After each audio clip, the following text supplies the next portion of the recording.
Queridos, com muita alegria, saúdo a todos na paz do Senhor. Obrigado. Eu quero ler um texto que está no meu coração para esta noite, segundo o livro das Crônicas, onde registra a história dos reis, ou as histórias dos reis de Israel. E quero me ater no capítulo 33,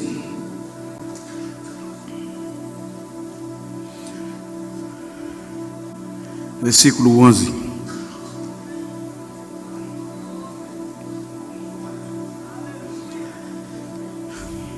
Para lermos em uma só versão, e tendo em vista que eu estou de uso da King James, quero ler no projetor, que diz: assim o Senhor trouxe sobre eles os capitães do exército do rei da Assíria, os quais prenderam a Manassés com ganchos e, amarrando-o com cadeias, o levaram para a Babilônia.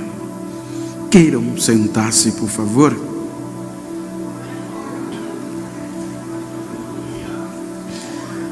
Enquanto agradeço a Deus pelo privilégio de estar entre vós mais uma vez, para isso agradeço ao pastor Josué Gouveia, presidente desta igreja, o ministério, pastor Charles, todos os demais obreiros e a igreja.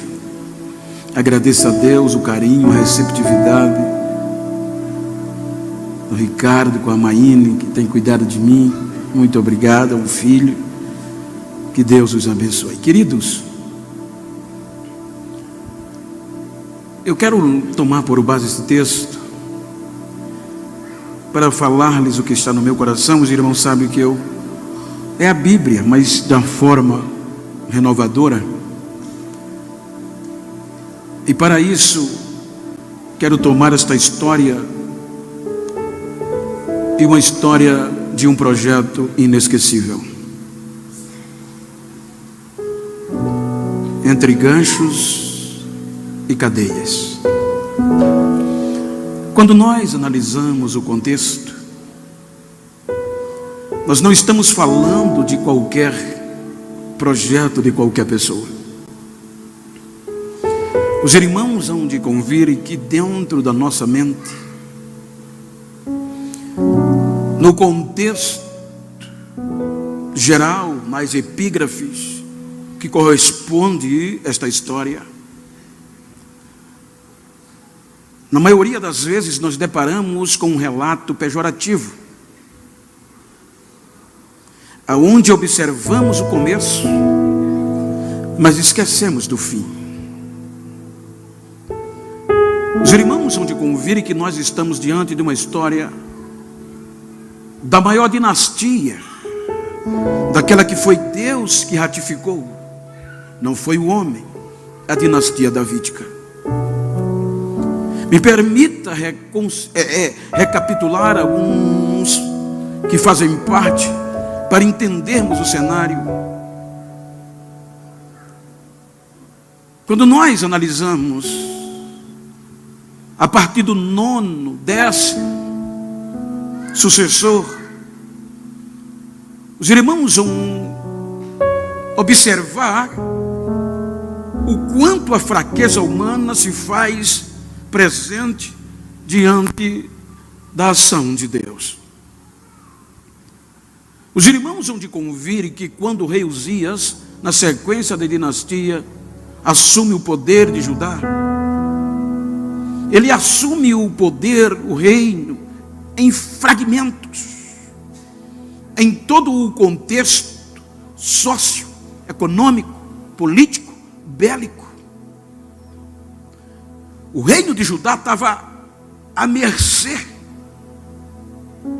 O reino de Judá estava ameaçado por toda a circunvizinhança que queria devastar de uma vez por toda um projeto que foi Deus que levantou. Então veja que quando o rei Uzias entra para reinar, muito novo, mas ele entra dentro da direção de Deus, a ponto que a história extra-bíblica, nas entrelinhas, diz que ele restaurou não só o contexto socioeconômico, como amante da agricultura. Além disso, ele restaurou o contexto bélico, levando o exército falido a quase 305 mil soldados, pronto para defender e atacar os seus inimigos. Vejam quanto a Bíblia diz que ele foi tão perfeito diante de Deus, que Deus abriu-lhe o entendimento e ele tornou-se engenhoso. Ele criou armas que até então não havia para atacar e para defender. E essas armas foram tão populares que a Bíblia diz que a sua fama eclodiu, ultrapassou as fronteiras. E veja que a Bíblia está dizendo que ele fazia o que era bom aos olhos de Deus. Mas quando a fama eclode, a fraqueza vem. E quando a fraqueza vem, ele queria usurpar o que não lhe tinha direito, que só pertencia aos sacerdotes. Então, por conta desta fraqueza, a Bíblia diz que Deus o fere com lepra. Ele não volta mais para o trono. Vai ser colocado para morar em uma casa ao lado particular. E isso desencadeou uma crise sem precedente em um contexto, sobretudo, espiritual.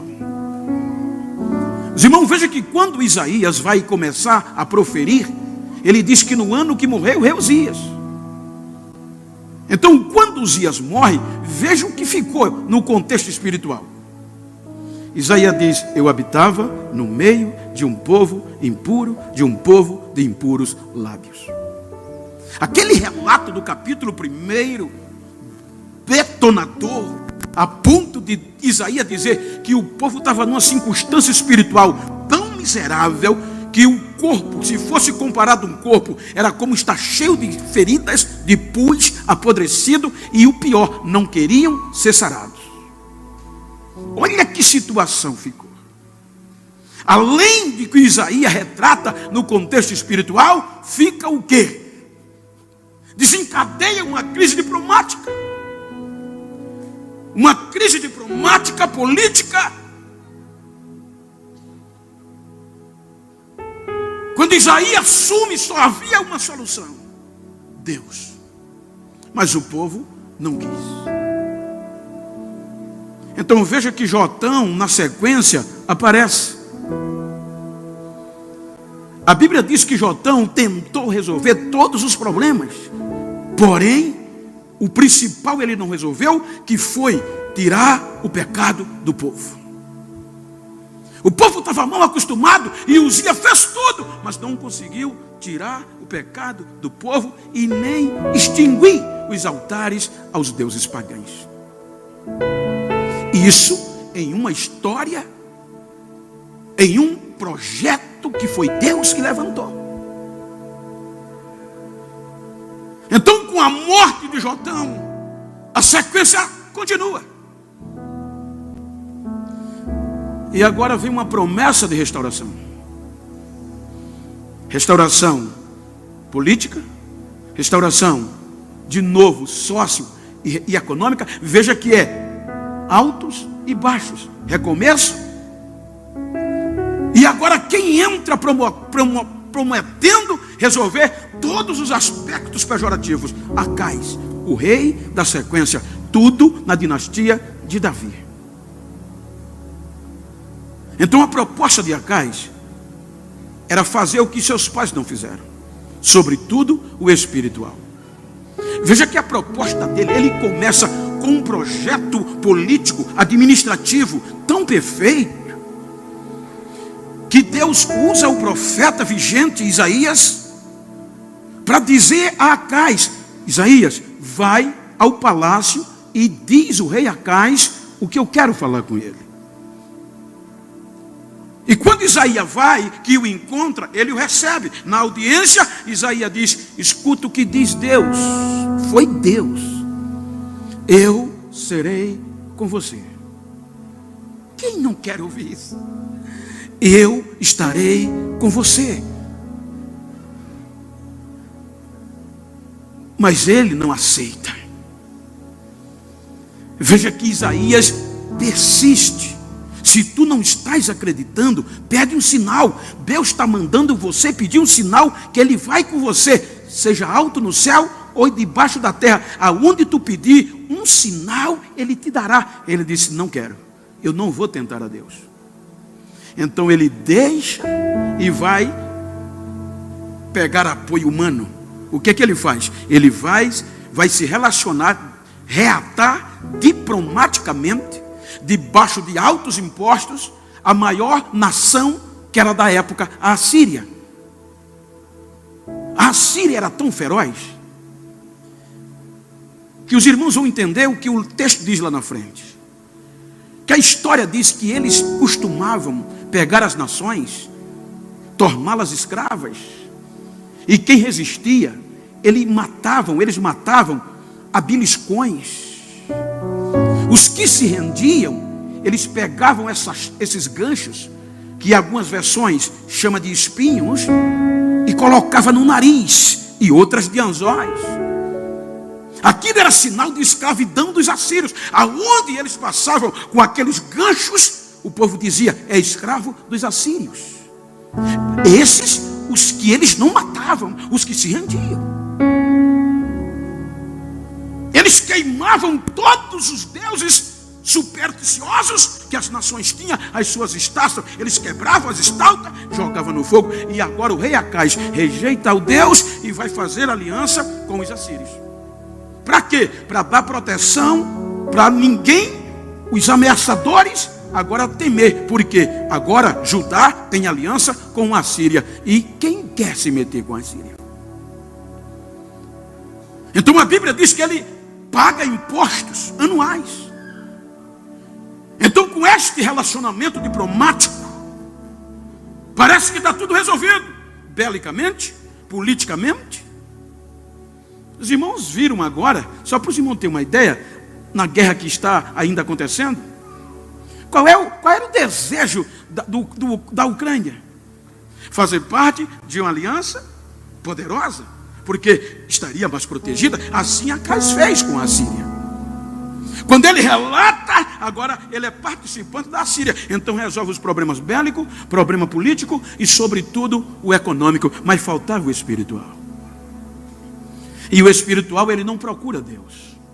Ele pega os sacerdotes de Judá, os sacerdotes de Deus, e leva para a Síria, para aprender a cultuar os deuses da Síria. Olha o que é ser humano, gente. Os sacerdotes que queimavam incenso diante de Deus, os sacerdotes que se curvavam diante de Deus, que adoravam a Deus no templo, agora são levados, entre aspas, não generalizados, e vão para a Síria aprender a cultuar os deuses da Síria para resolver os problemas espirituais dentro de Judá, a casa de Deus.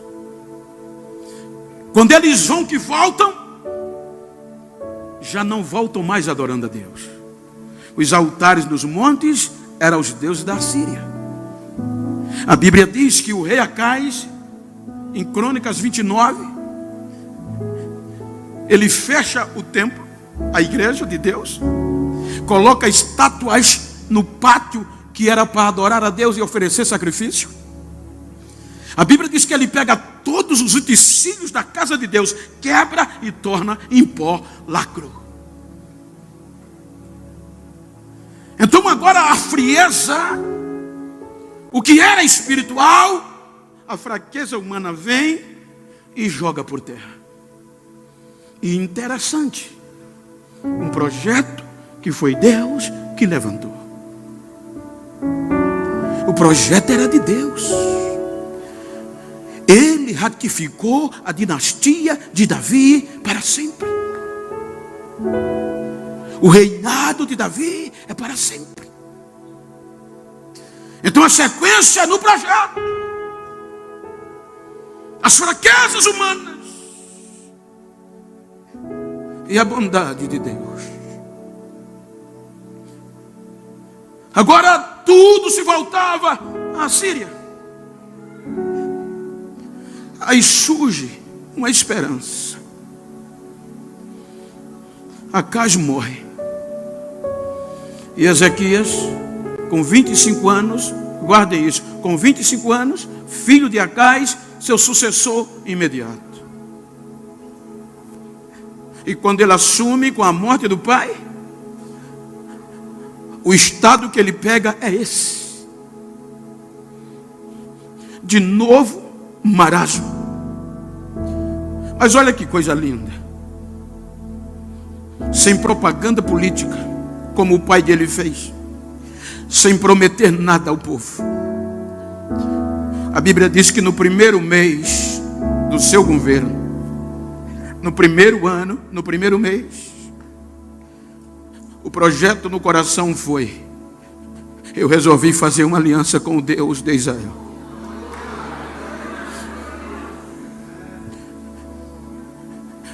E nesta aliança ele faz uma reunião. E na reunião ele convoca quem? Os sacerdotes, aqueles queimadores de incenso. Porque a glória de Deus só descia quando o incenso subia, que era a oração, símbolo da oração. Então, quando ele propõe o desejo do seu coração no primeiro mês, veja que ele não se preocupou com o homem, ele não se preocupou com outro contexto, a não ser o espiritual.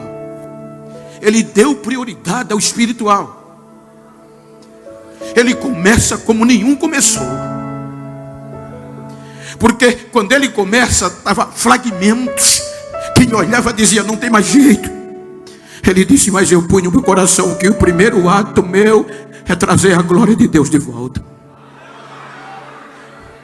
E quando ele faz a reunião em praça pública, porque a igreja estava deteriorada, estava fechada, os utensílios tinham sido em pó, segundo a Crônica 29, ele encontra no meio da proposta um grupo que não tinha se corrompido. Que quando ele diz para trazer a glória de Deus de volta, não vai ser fácil. Em minhas palavras, eu quero saber se ainda tem alguém disposto a vir comigo, eu parafraseando, que ainda tem adoração, que ainda tem incenso no meio da crise. Pasme, ainda tem alguém que não se curvou, ainda tinha alguém que conservou a glória, ainda tinha alguém que conservou incenso, ainda tinha alguém que adorava.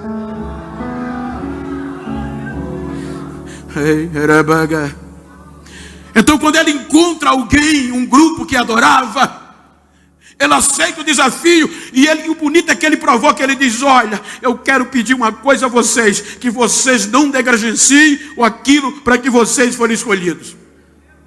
Vocês não deixem de fazer aquilo que vocês foram chamados para fazer. Vocês foram chamados para serem ministros, para ministrarem diante de Deus, para adorar, para queimar incenso e oferecer sacrifício. Posso contar com vocês? Na hora. Ele estava dizendo, vocês não foram chamados para ser famosos, vocês não foram chamados para ser bambamã, vocês não foram chamados para ser estrela, vocês foram chamados para adorar, para adorar, para adorar, independente da circunstância.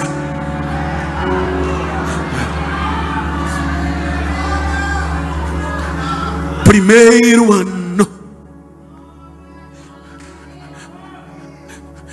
quando ele encontra este grupo, ele diz, vamos limpar a casa de Deus. Olha o investimento.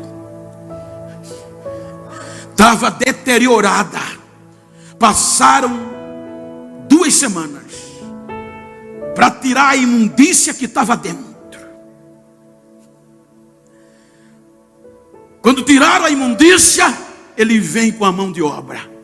O rei colocou ouro nos portais, colocou ouro nos batentes, nos degraus. embelezou a casa de Deus. E quando tudo, os utensílios restaurados, aí ele disse: agora vamos marcar o dia que a glória de Deus voltará, o culto do recomeço. E marcou, mandou convite para todo mundo. Era o sucessor. E a Bíblia diz que no dia do culto a glória de Deus desceu, que eles comparam no dia da inauguração. Veja que está escrito, do capítulo 29 ao 33, você vai encontrar tudo o que eu estou pregando. A Bíblia diz que aquele culto foi a mesma coisa como no dia da inauguração, que quando Salomão inaugurou o templo, que a glória desceu. Quem estava dentro não conseguia ficar de pé, quem estava fora embolava no chão adorando a Deus, e o louvor era tremendo. Então a glória de Deus voltou, agora desfrutar do melhor. Mas a Bíblia diz, no 14º ano, olha o que é ser humano, com 14 anos do seu reinado, o rei Senaqueribe ameaça-o. E tudo que ele passou, o crédito que ele tinha com Deus, não foi suficiente para ele acreditar. A Bíblia diz que ele manda uma carta para o rei Senaqueribe, dizendo: eu errei. Em outras palavras, Senaqueribe, me perdoe, porque ele quis cortar o relacionamento. Diga o que é que você quer que eu pague, e eu lhe pagarei, na sua fraqueza. A Bíblia diz que o rei Senaqueribe não lhe deu ouvidos e disse: eu quero 10.000 quilos de prata e 1.000 quilos de ouro. E aonde encontrar? Olha o que ele faz. Segundo Reis, você vai encontrar 18, 19. Ele pega ouro do palácio, pega a prata do seu palácio e manda para Senaqueribe. Aí tudo bem, mas Senaqueribe não se conformou. Aí o que é que ele faz? Vai negociar o sagrado. A Bíblia diz que ele pega o ouro que botou na reforma do templo e começa a tirar dos portais, começa a tirar do piso, começa a tirar todo o investimento que fez na casa de Deus e manda para a Síria, negociando o que foi consagrado a Deus. Mas não foi suficiente. Olha a bondade de Deus, gente. A paciência que Deus tem. Ele não desiste dos seus projetos. É isso que eu quero me ater. Olha para quem está ao teu lado e diga: o projeto de Deus, você é inesquecível diante dele.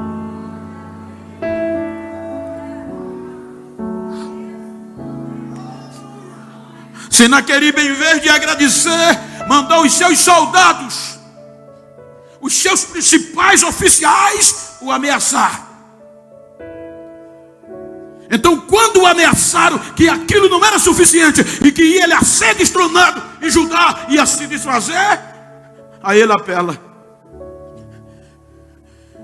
Ele pega a carta de ameaça, vai para a igreja, sem prata, sem ouro, deteriorada, bota os joelhos no chão e apresenta a carta a Deus na sua fraqueza. E diz a Deus tudo que os assírios faziam e iam fazer com Judá. Porque os assírios faziam, disse ele, porque os deuses das nações não eram Deus, mas tu és Deus, Senhor. Me dá uma resposta. Aí manda consultar Isaías, e a promessa e a proposta de Deus com Isaías, na fraqueza de Ezequias, foi dizer: não tenha medo, porque eu vou fazer Senaqueribe voltar por onde ele vem. Agora eu vou colocar um gancho no nariz dele, e vou fazer ele voltar por onde ele vem, para saber que tem Deus. Independente da fraqueza do homem, Deus permanece sendo Deus.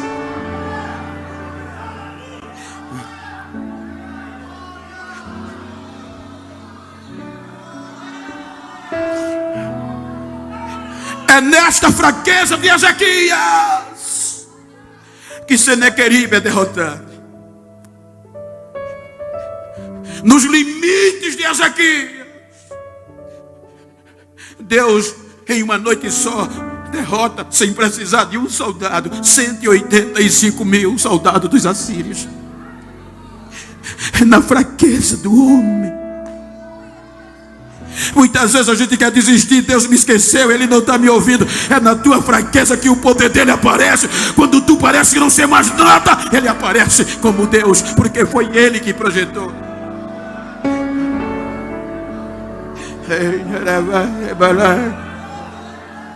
Não desista.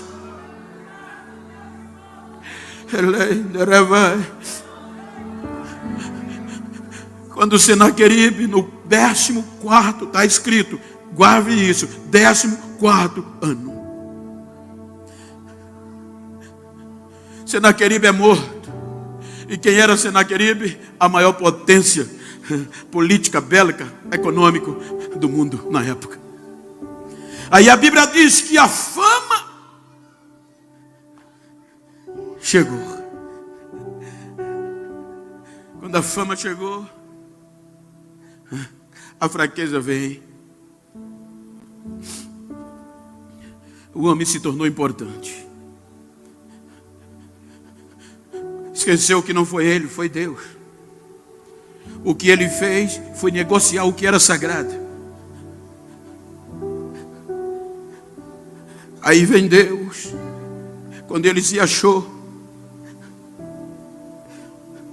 Aí diz a Bíblia que ele adoeceu de uma doença sem cura, mortal, um câncer maligno.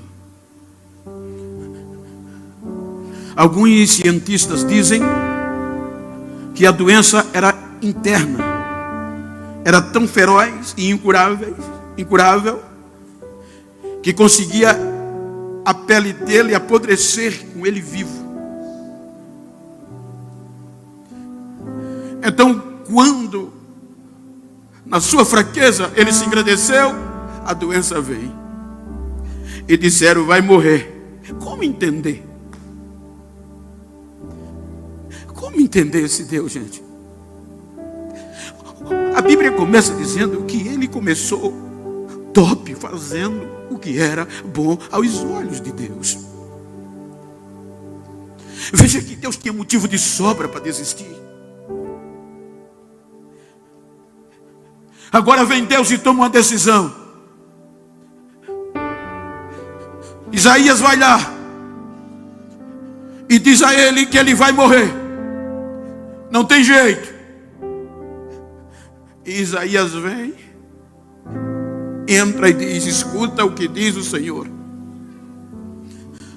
Você vai morrer, não vai viver.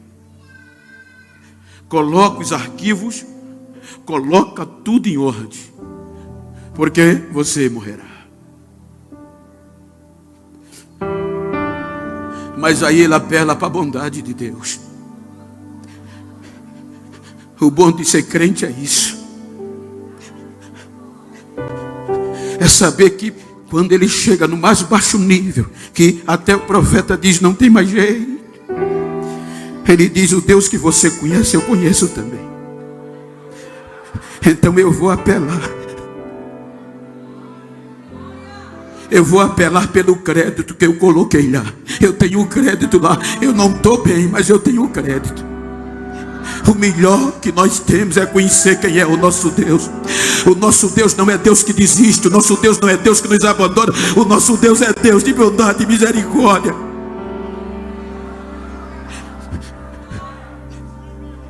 E veja que ele consegue alterar uma decisão divina.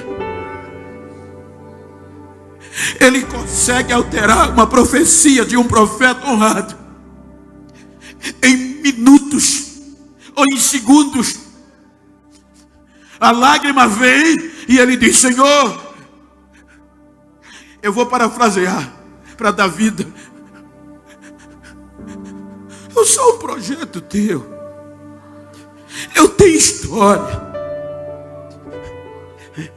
Eu não caí de paraquedas. Eu não quero morrer, Senhor. Lembra do que eu fiz. Ele não disse lembra do que eu estou fazendo. Ele disse lembra do que eu fiz. Lembra que eu andei, está no passado. Lembra que eu andei na tua presença. Eu hoje estou fraco, eu hoje estou embaixo, no mais baixo nível, mas eu sou crente, eu andei na tua presença, eu não quero morrer. A Bíblia diz que Isaías não tinha nem saído do portão do palácio. Aí Deus vai e desce: Isaías,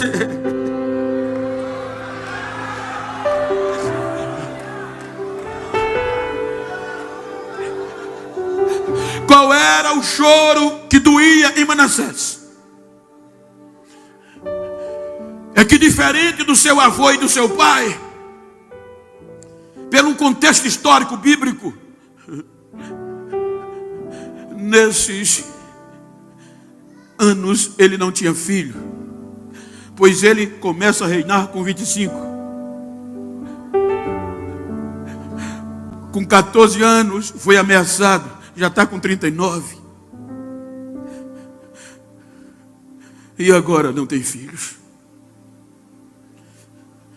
Então, morrendo ele, a dinastia de Davi parava ali. Aí a oração dele faz Isaías voltar. A bondade de Deus faz o profeta, muda todo o contexto profético. E Isaías já volta dizendo: escuta o que diz o Senhor, eu ouvi.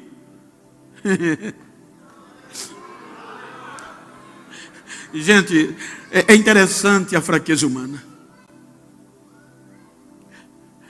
Hoje a gente desiste um do outro tão fácil, né? Homem para homem, mulher, ser humano para ser humano. O interessante é que no meio desse marasmo espiritual, Isaías diz: Deus ouviu a tua oração e mandou eu voltar para te dizer que você não vai morrer mais. Você vai ter mais 15 anos de vida. Se você somar 14 com 15 dá 29. Foi justamente os anos que ele reinou. 29 anos. Então ele tira a prova, Deus dá prova a ele, dá sinal. Mexe com o contexto da natureza para dizer a ele que ele ia viver 15 anos a mais. E Deus não ia desistir do projeto. E foi justamente nesses 13 anos, nesses 15 anos, de 0 a 3 anos, ele gera um filho chamado Manassés. Um projeto. Veja que Manassés não entrou na história aleatório. Ele entrou como fruto de uma oração em desespero. Manassés entra com uma providência de Deus na sequência de um projeto que é o maior até hoje.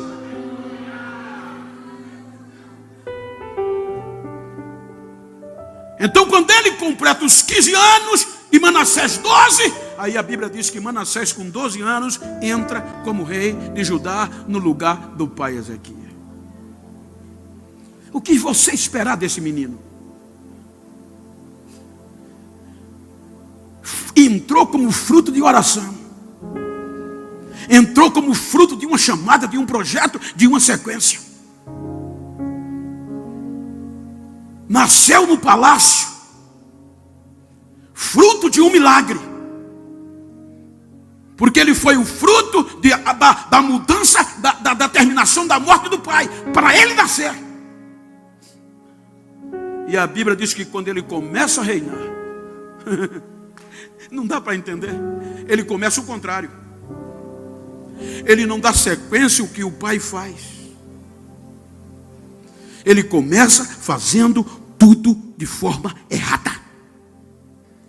Se você olhar o começo da história de Manassés, é aqui que eu digo. Até há poucos dias, quando essa mensagem foi me revelada, eu meti o pau nesse rapaz. porque eu só vi o começo.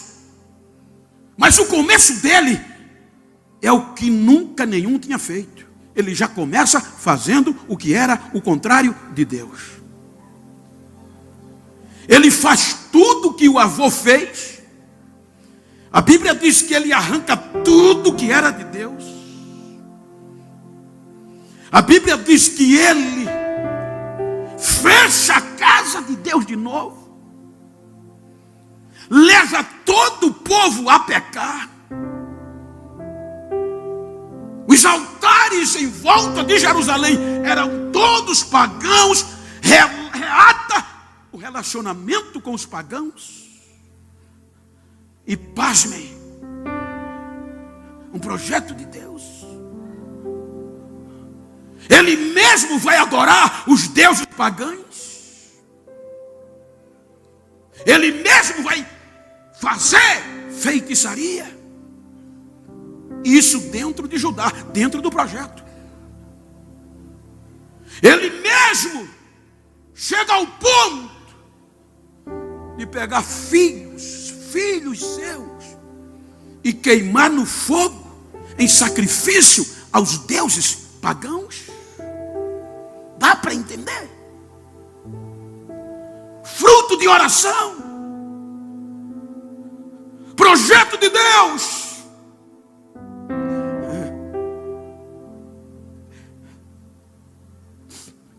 E está no trono. Estava no rei.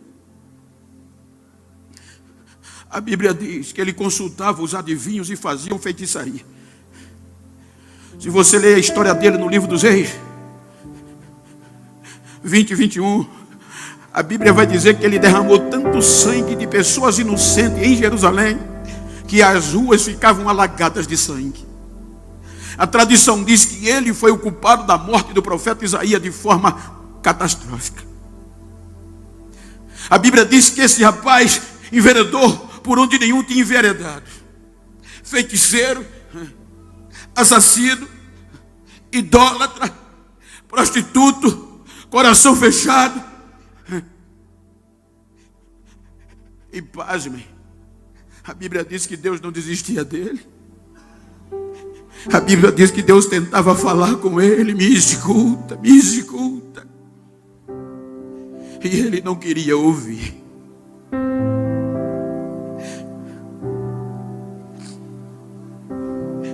E Deus vai esperando. Era um projeto dele. E por mais que alguém só veja o defeito, mas o projeto é dele. Eu digo até hoje que eu tenho medo de falar mal de crente, independente da circunstância que ele esteja. Porque às vezes ele está lá embaixo, embolando na lama, no mais baixo nível. Mas de um dia para a noite, a roda gira e Deus coloca ele em cima de novo.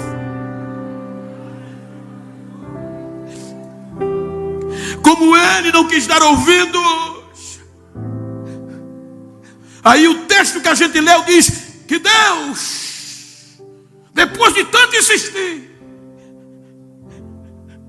Deus disse: eu vou deixar os capitões da Síria capturá-lo e torná-lo escravo.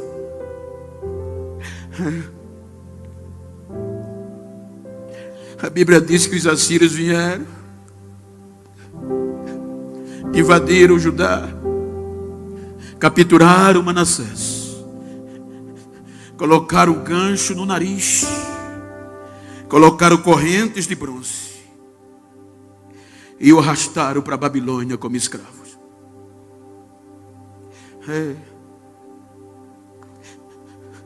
O que nós diríamos como ser humano no contexto que vivemos? Não era bem feito. Nunca mais ele voltará. Bem feito, vai brincar com Deus.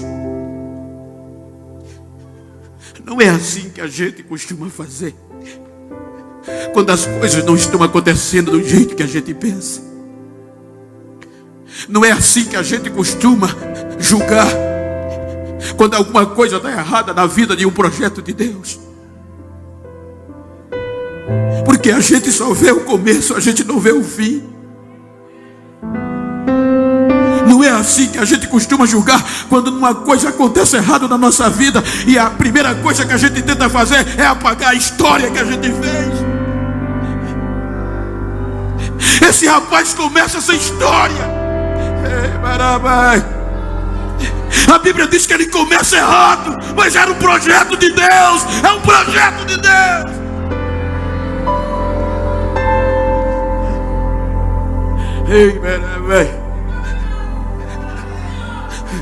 Agora está jogado no mais baixo nível que um ser humano chega, acorrentado e com um gancho no nariz como escravo, amarrado, deposto do trono,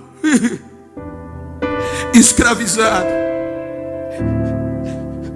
A sequência do texto, se você ler o capítulo 33 até o versículo 11 ou 10, você vai ver a bagaceira do seu começo. Mas da sequência que nós lemos, você vai ouvir que no ápice, no baixo nível, no caos, no mais baixo degrau da vida, a ficha cai. E na minha linguagem e pensamento, ele diz: eu sou um projeto. Tem alguma coisa errada. Ele faz uma retrospectiva e diz: sou eu. Aí bota a cara no chão com anzol e com correntes, entre ganchos e correntes, na terra de Babilônia. E ouve: o projeto é meu.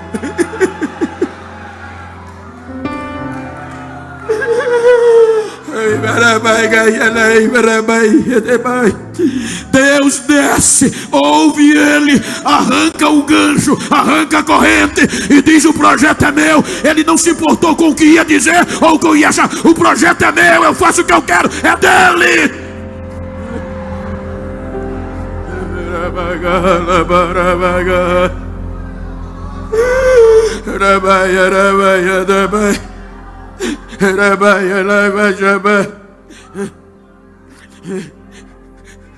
Olha o que a Bíblia diz: que Deus vai em Babilônia,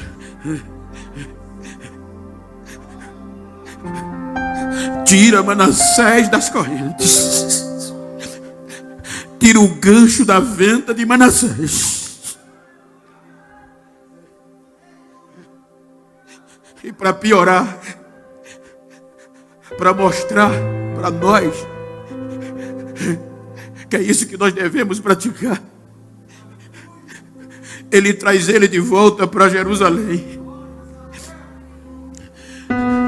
Aí eu pergunto: quantos pastores de igreja tem aqui? Levante a mão, por favor. Se tem algum pastor de igreja, você devolveria o cargo nem de cooperador para ele?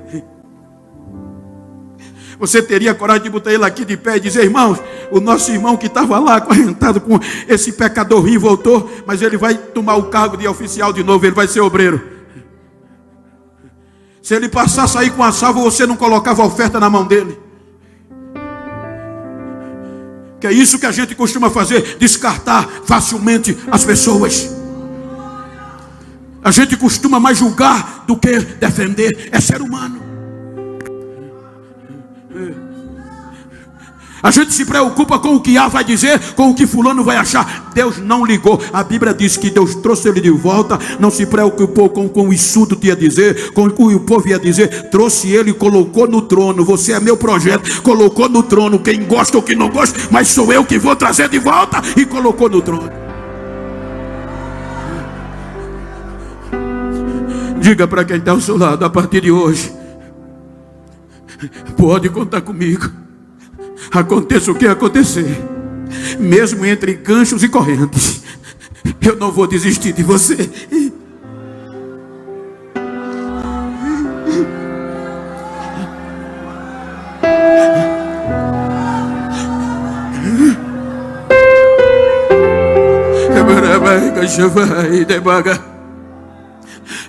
Olha a sequência do texto, gente.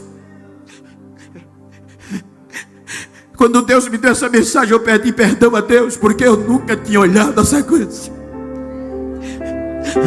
Eu só dizia que foi o pior rei de Israel, que matou Isaías, que fez desgraceira, feiticeiro. Mas a sequência diz que quando ele volta, ele já volta gritando: o Senhor é Deus, o Senhor é Deus, o Senhor é Deus. Chega em Jerusalém, assume o trono, levanta os muros, arranca tudo que não prestava, coloca tudo a Deus, provoca o povo voltar-se a Deus. Ele faz um avivamento, e agora tudo na boca dele era: o Senhor é quem manda, o Senhor é Deus, o Senhor é Deus. Morreu dando glória e foi enterrado no jardim. O segredo não é o começo, é o fim. Como você chegou aqui esta noite? Olha para esse crente que está do teu lado, se você pode olhar e falar, diga: o projeto de Deus, você é inesquecível. O homem pode esquecer e só ver os defeitos. O ser humano pode olhar e só ver as fraquezas, mas é nessa fraqueza, no mais baixo nível, que este amor soberano de Deus aparece e tira da corrente, tira dos ganchos quem ninguém acreditava mais. Eu quero que você se ponha de pé, se assim pode, pedindo por favor, se você puder.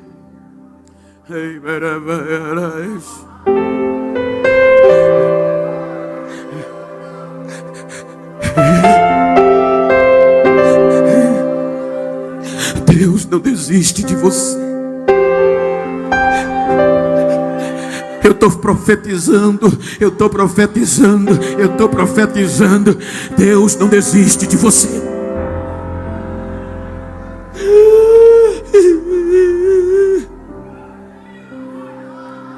Só para provocar e estimular a fé. Olha para esse crente íntimo do teu lado e diga para ele: eu estou com dó.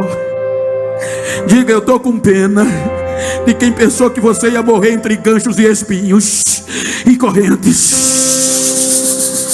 É hora de voltar, é hora de voltar, é hora de voltar. Deus trouxe você aqui para te dizer: escravidão nunca mais, corrente nunca mais. Você é um projeto de renovo.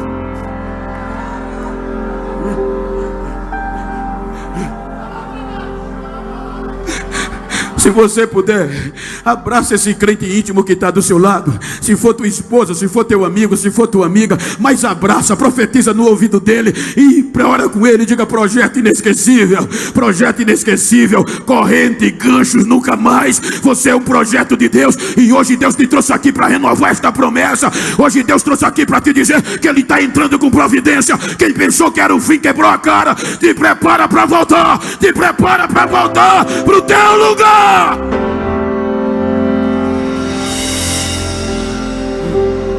Profetiza para ele, profetiza para ela. Chora com ele, chora com ela. O pastor me deu liberdade. Se você quiser vir aqui à frente orar comigo, orar com a gente aqui pertinho, venha, saia do seu lugar, mas já venha adorando, já venha dizendo: eu sou um projeto inesquecível da parte de Deus. Você tem fraqueza, mas a fraqueza tua não é maior do que o amor de Deus. É na tua fraqueza que Ele vem. É quando os dizem: esse aí está acabado, que Ele aparece. Mas já vem chorando, já vem adorando. Eu quero saber se no meio desta multidão tem alguém que desistiu por a fraqueza, sem alguém que se afastou. É noite de voltar para Jerusalém. Eu quero saber se tem alguém para reconciliar-se com Jesus e aceitar Jesus. Se tem, já vem de mãos levantadas. Que Deus te abençoe, filho. Eu vou orar e passar para o pastor, e o grupo vai adorar. Feche os teus olhos. Projeto de Deus, você é inesquecível. O homem pode ter te esquecido, te jogado. A enfermidade pode ter te abatido. As circunstâncias podem ter te desanimado. Mas Deus ainda vai no cativeiro. Deus ainda vai em Babilônia. Deus ainda arranca gancho. Deus ainda quebra a corrente e traz de volta. Soberano Deus e eterno Pai, o final da história dessa dinastia termina em Jesus. Aleluia. E ele será grande, e Deus lhe dará o trono do seu pai Davi. Ou seja, para você chegar e dizer que Jesus é rei dos judeus, Manassés está na história, Deus não o tirou da história. Então, soberano Deus, aqui tem projetos teus para alcançar outras vidas lá na frente. Esta noite eu preguei o que está no meu coração, o que na oração o Senhor me revelou. Então nesta noite eu estendo as mãos, restaurando sonho, pregando não para escravo, mas para filhos. Então, se é filho, tem direito. Se é filho, derrama a tua glória. Se é filho, aviva ele de novo. Se é filho, devolve o projeto dele de novo, o projeto dela. Receba de volta o que o diabo pensou que tinha roubado. Receba de volta o que a enfermidade pensou que tinha levado. Receba de volta o que o homem pensou que não tinha mais jeito. Mas nesta noite eu profetizo: prepara para voltar para Sião, prepara para voltar o teu lugar de origem. Eu sou